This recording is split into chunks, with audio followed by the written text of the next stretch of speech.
Deadpool, the zany off-the-chain, over-the-top merc with the mouth, and Wolverine, the ultimate savage, razor-clawed, mutant-killing machine.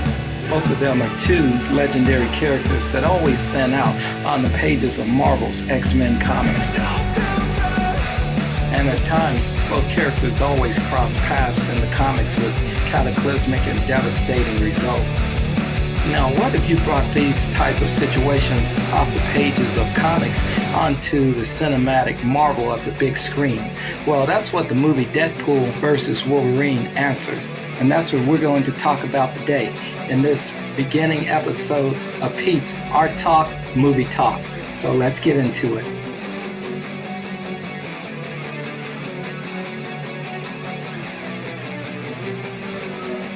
All right, guys. I got my tub of popcorn. I got my soda. We're going to go see Deadpool, Wolverine. And after the movie's over, we're going to go outside and talk about it. This is Pete's Art Talk, Movie Talk. I know it's going to be good. When we go outside, I'm going to tell you why it's good. I'll see you in a little bit.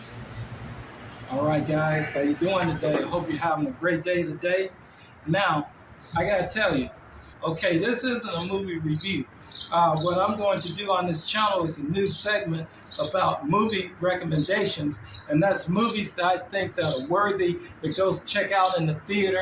And I'm going to call it Pete's Art Talk, Movie Talk, because I feel that this segment is important because, number one, it ties in together with my crafting. Like if I'm at a sci-fi or, pretty much a comic book movie, whatnot, and I see something that, pretty much sparks my imagination and tickle my brain in just the right way, and I want to go home and paint it, draw it, or even cosplay it. Movies play a big part of that and everything.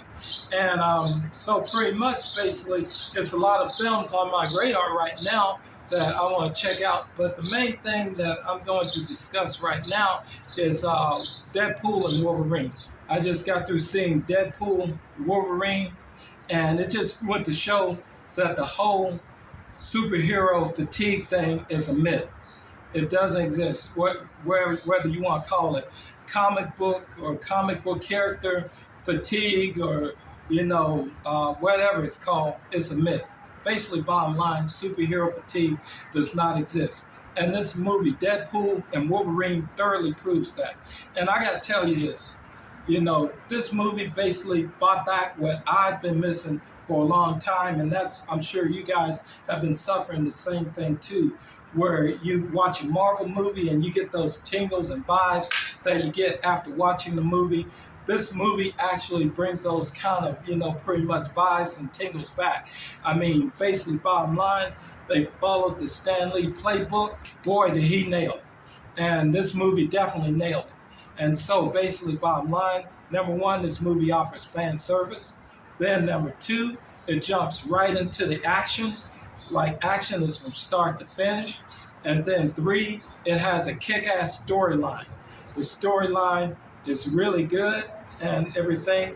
And then number four is not real heavy on the CGI. The CGI is only put where it's needed, but when the CGI is added, it looks awesome. And then last but not least, it's not about pushing kind of agenda or, pretty much basically any, like message and all that stuff. It's just basically bottom line, a good movie that you can just come to and just plain enjoy. And so with that being said, this movie is definitely worth watching. Yeah, you can stream it at home when it comes out on, your local streaming channel or whatnot, but it's worth getting your butt out to the theater, getting into a seat with a big old bucket of popcorn like what I got right now and a soda, and just, kicking back and enjoying, the ride, because I guarantee you're gonna have a good time. If you don't have a good time watching this movie, something is wrong.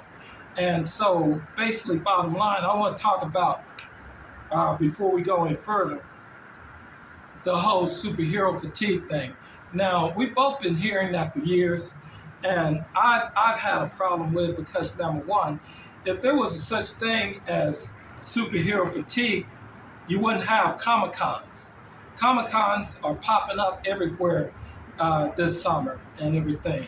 So pretty much that proves that's a myth. And then also too, comic book stores, their sales are at an all-time high right now. And then also too, you can't go into Target or Walmart without, the kids section or even adult section filled with both DC and Marvel characters. So the whole superhero fatigue thing is, like I said, a myth. Basically, bottom line, how the whole superhero fatigue thing got started was people not taking responsibility for just putting out garbage movies or movies that nobody really wanted to see or movies that nobody asked for. Okay? Like, pretty much, basically, bottom line,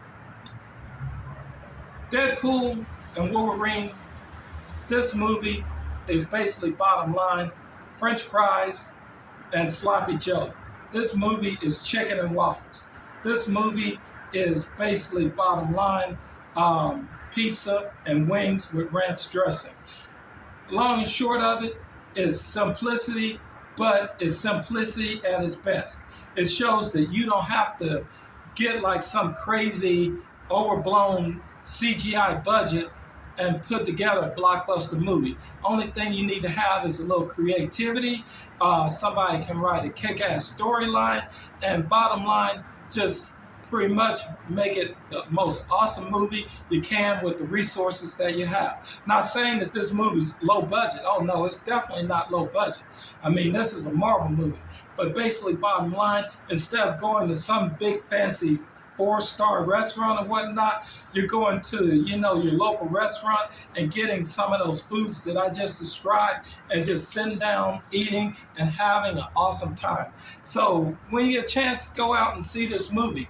And me, myself, as soon as this movie come out on Blu-ray or DVD, I'm going to buy it because it's one of those movies that when you're at home on your laptop and you're doing some work at home at your desk, you can put on and just listen to it in the background, and then every now and then look over at it and just engage with it. And it's just basically bottom line is something that I will be adding to my both Blu-ray and DVD collection. Yeah, this is something that we needed. We've been needing this movie for a long time. And basically bottom line, they deliver.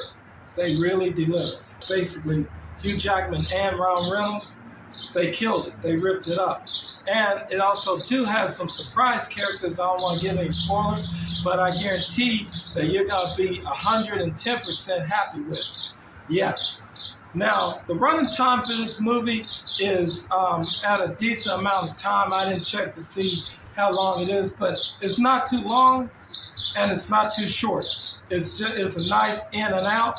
And pretty much, it's just fun to watch, and you're gonna enjoy it. And each character, pretty much basically hits their mark, and they go beyond pretty much their acting range in this movie, which is good, and everything. So pretty much that's all I got to say about Deadpool and Wolverine. Go check it out. Go to your theater. And just pretty much put your money down, and I guarantee you won't be disappointed. I guarantee it.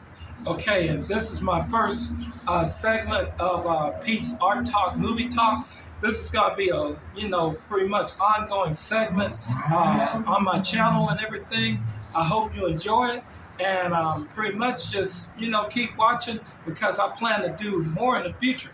I want to do more about the new Aliens movie coming up, as you saw earlier. And I got to do one on Borderland because I just saw the trailer to Borderland, and it's giving me those Guardians of the Galaxy type of vibes and everything. And plus it has Kate Blanchett in it, a lady who I've been in love with for the past 30 years. And also too, it has, gut punching Kevin Hart, who always, cracks you up in every movie, and just basically his genius.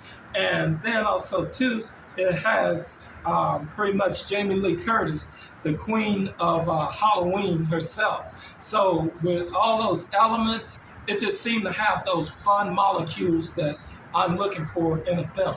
So I'm going to go ahead and wrap it up. But I gotta leave you with my little spill. If it ain't good, don't do it. And if it's bad, don't say it. Take care, guys. See you in the next video.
But yeah, basically bottom line, if you're living in a world like this, just walk around with catcher's mitt on your face.